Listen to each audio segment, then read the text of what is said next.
this, and we're gonna use this chart. So do y'all see how this chart, I couldn't create nice little circle Venn diagrams.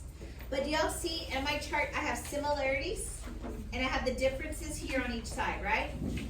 We're gonna look at this because this is gonna help me set up that although, however, and it's also gonna help me set up my paragraph development. So, I want us to look at the similarities, just for geography and the economy.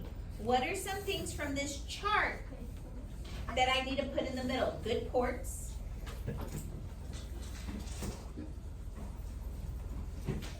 What else should I put in the middle? What are some of those boths that I need to have here? Industry. Trade. Trade. So this starts the first part of my although. Although both the New England and the Chesapeake had good ports, industry, and trade with the motherland, it is their geography that will affect their economic output. Have I set up an although, however? Last year you didn't even know how to do it, right? You're just doing although, however, right? But now do you get, when you do this on a test, you're gonna figure out, or an essay, figure out what are their similarities and put it in the first part. And then you're gonna tell me how they differ on the second part. And there's a reason why we're doing this, because a lot of you never got analysis points last year. And I'm gonna show you one of the easiest way to get an analysis point on the AP exam. It says here, explain both similarity and difference. Last year when you did your essays, did you always tell me all the differences or all the similarities? Did you ever do both? No, but here, even though I'm just giving that one sentence to the similarity, am I addressing it? But I'm gonna spend a majority of my time on what? The difference, right? So now I can get that point. So what we're gonna do next is I want y'all to look on this chart and I want y'all to tell me what are some of my things I should put on, let's just start on Chesapeake. Look on that chart, I want you to find some stuff.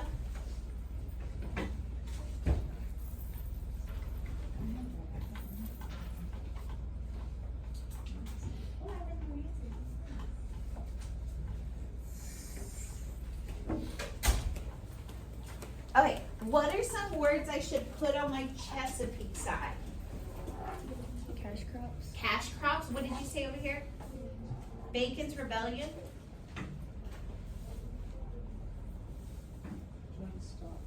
Joint stock company? Wait, I got joint stock company. I have disease and short life.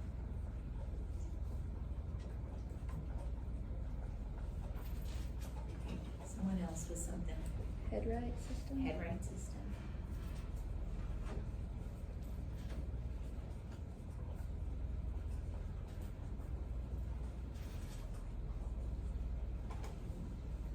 What are some other things? Plantations.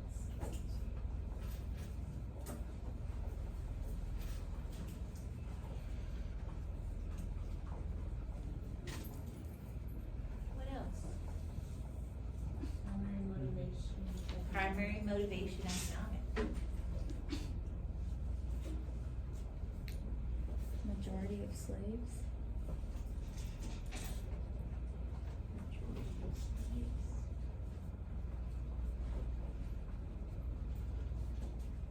What else?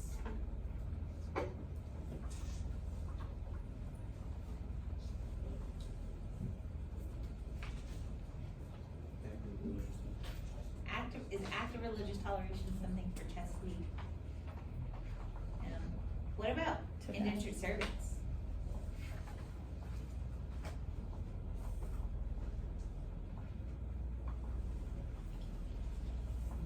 What else? Tobacco. Tobacco.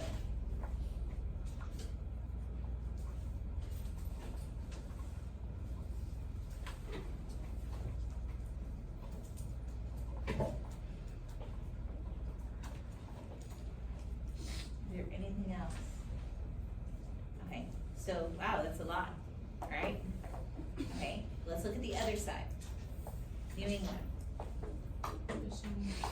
Fishing, shipping, one said poor land, rocky soil.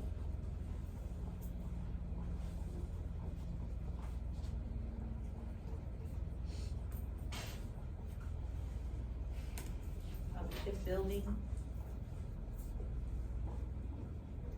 Okay, well, I think that's pretty much it for New England. So let's talk about this. I already said how to set up the paragraph. Although the New England and the Chesapeake had good ports, industry, and trade with the mother country, however, their geography will cause differences in their what? Economic development. That's the first sentence, right? So which one do y'all think I should handle first? Do you do your strongest argument or do you do your weakest argument? Okay, so it is evident. So let's just maybe make a bad sentence, and I've seen this on the AP grading. It is evident that the cash crops will lead to Bacon rebellion, and they'll have joint stock company issues. There will be disease, short life. They have the headright system. Plantations will be there. Their primary motivation was economic. They had slaves and indentured servants, and they made tobacco. Is that good? I have people, when they get to the AP exam, they just laundry list stuff, and I'm like, they prove nothing.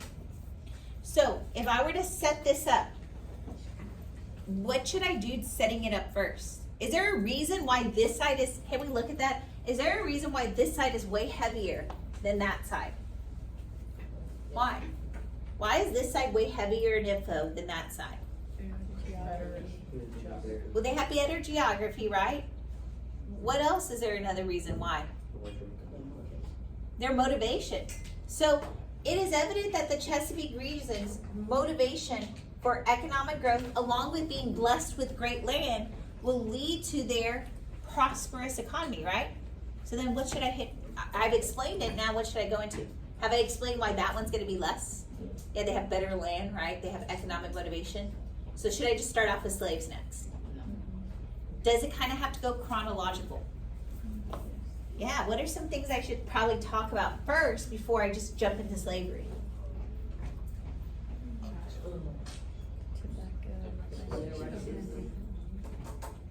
So they're economically motivated, they're coming, they're blessed with good land. Okay, so I have people say tobacco and joint stock company. What do you think happens first? So the joint stock company was developed to look for wealth, right? Gold. Did they find any? No, eventually. Oh, do we even have John Rolfe here? Oh, tobacco, I just didn't write him, right? But they don't find gold, and they go into what? Cash crops, which is what? So now I've introduced that they're trying to make money, they try to look for gold, but now they're realizing it's tobacco. So what's the next thing I should go into? They'll develop plantations, but they need people, so the headright system is going to be introduced so they can be able to work the land, right? Do y'all see how we're creating a storyline now? Okay, and these, a lot of times, y'all, last year your essays were very disjointed. You would say something and then you would continue on with something else, but do y'all see how we're trying to pull this together and make a storyline? So now they brought over the headright system. These people are cultivating the tobacco. Who are these people? Indentured servants. And they work on these plantations for a set amount of years. But then eventually what? They're freed. Or some of them die, or some of them move west. So the system keeps on going until what?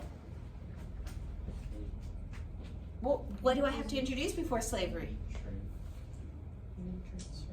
The indentured servants do what? Rebel in Bacon's Rebellion, which will lead to a major shift in our economy focusing on what? Do y'all see how that created a storyline? Okay, were y'all doing that at all last year? No, and this is why I'm trying to point out, it's gonna take me several days to talk about writing with y'all. So now I've done a lot, right? But I've also explained why this side is heavier. So can y'all tell me why this side is not as heavy? Yes, they have poor land, but they're coming for what? Religion.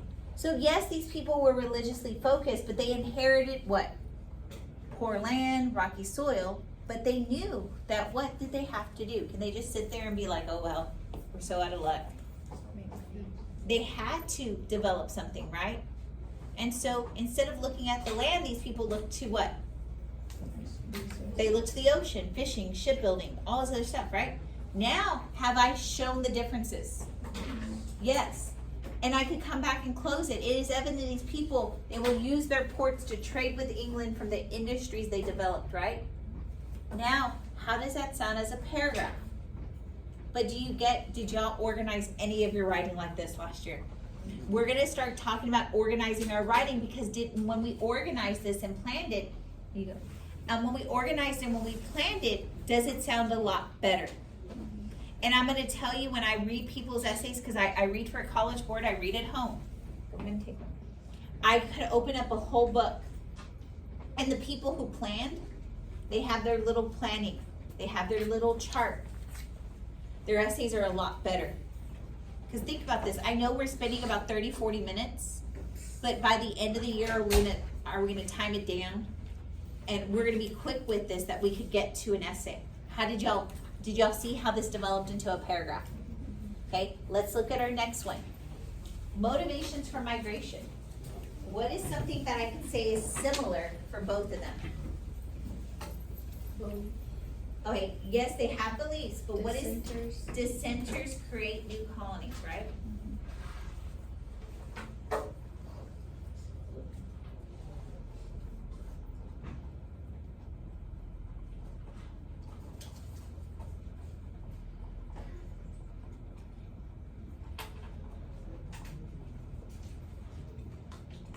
So what side do y'all want to start on, New England or the Chesapeake? New England. Okay, so what are some things that I could put over here about dissenters creating new colonies? Why were they motivated to move? The Puritan church, right? It's like the Puritans here. What was the name of their church? It was on here, right? Congregationalist church.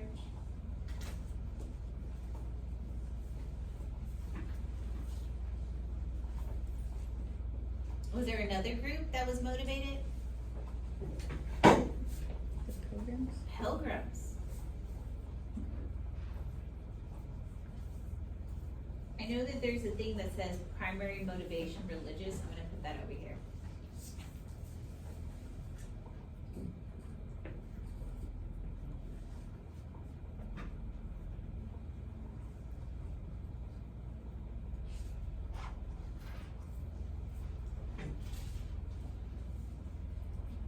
What else can I put on this side about motivations for migration? Okay, I'm gonna stop here. Because in my other classes, I had someone raise their hand and they're like, Miss Verdine, there was this thing that we talked about last year in Miss Ramirez and Miss Adams' class called contextualization. It's describing the broader context by talking about something that occurred before what the prompt's about. And I had this guy say, wouldn't it be nice to introduce something here that was context? Could y'all tell me something that was prior to this? That's prior to the Puritans coming over, that would be good context. Protestant Reformation, they wanted to bring this up because they said these Puritans were what with the Protestant Reformation? Were they happy with it? No. Why? What were they? Upset? Why? It was so slow to change. So what I did with the other class is I put a contextualization down here. And I put that the Puritans, because it has to go, I can't just say Protestant Reformation and get credit. It has to go beyond a phrase. But the Puritans were upset with the slow pace of change from the Protestant Reformation.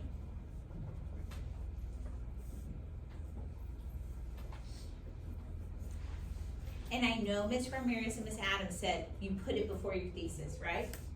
They run that into you, right? Mm-hmm. But is it also good just to make sure that you have it somewhere else too, to make sure you're getting that point? Could I put something else here to add to this contextualization? Because they were so upset with how slow this pace is happening, what happened to these guys? Yes, they're gonna leave, but they're sitting in Europe. So prior to the context, prior to them leaving, what happened to them? They get persecuted. So the Puritans are persecuted. Does this explain why they're motivated to leave? Sorry, let me.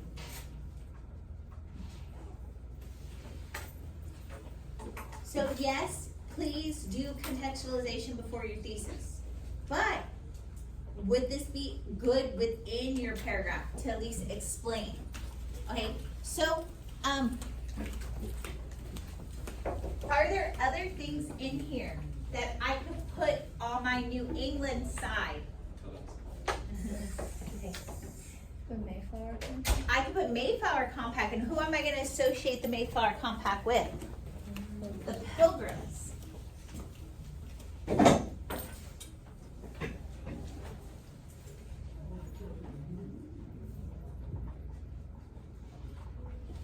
Are there other people who are dissenters that are creating new colonies?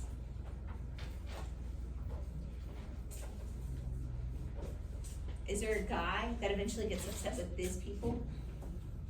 Who's that guy? Roger Williams. In Rhode Island. Is there another person who dissents against this group? Anne. Okay. And I want to explain something here. Isn't this ironic that America was founded by dissenters? And even those dissenters, like the Puritans, did they allow dissent in their community? No. And so people dissented against them, and what did they go do? Make new colonies. Well, and I want us to think about this. Is dissent a cornerstone as an American idea? If you don't like something, you could do what with it? Change it. We're gonna get into our next unit after this, and it's the American Revolution. Is that all about dissent? Okay, I'm gonna get into the Civil War right after Thanksgiving. Is that about dissent? I'm gonna get to Vietnam in April. Is that about dissent? So I want us to think about this. This whole idea that people could dissent, is that a cornerstone of American ideas? And us going through this, saying the Puritans are dissenting against England, and then there's people dissenting against the Puritans, that this is gonna lead to a fabric of American culture. It actually, that's a little bit of analysis, and I want to show you where that is in analysis. Have I just explained a nuance of an issue by analyzing multiple variables? I talked about who was dissenting first, the Puritans, right? Did they establish that dissent is okay? It's only okay for who? Them, right? Did people dissent against them? And the nuance, did the Puritans like dissent? No. Is that one a little bit harder to do for analysis? Yes. Is it going to be easy to do in one sentence? No. But when I looked at this analysis here, explain both the similarity and difference, is that a lot easier than explaining a nuance of a concept? Which one's easier, the concept of dissent, or just doing here how are they similar, but here are more the differences? Which one's easier? And so I will tell you, on the AP exam, people tried to do this, and I graded last year for 7 days, and then they called me back to grade for 13 days. It was on day 13 I saw someone do that and do it well. On average, for people to get the analysis point, they're doing this low one. So I'm going to tell you, which one should we shoot for? The similarity and difference. It's going to take a lot to get here. But the more I saw people do this one, they probably got it right. Because was this one harder to prove? Yes, it definitely took a lot more time. I don't know how that person, they wrote 8 pages of their essay. I don't know how they probably didn't do an FRQ or something like that. Right? But do y'all see, what is my easiest analysis is to make sure I do what? Similarities and differences, but I have to touch on both. Okay? Is there anything else I could add on this side? No? Okay, so let's look at the other side. What are some of my motivations for these people coming over? Okay, yes, they want to establish plantations. But is that like the first thing that like, yes, let's go over to the New World because of plantations? What was that? Gold. Well, gold, I could put that, and I know that's not on there, but that's something good, right? To put on there, motivated by gold first. Who are some of these other things that are causing the motivations? Riches. Oh, riches, which we know it's gold.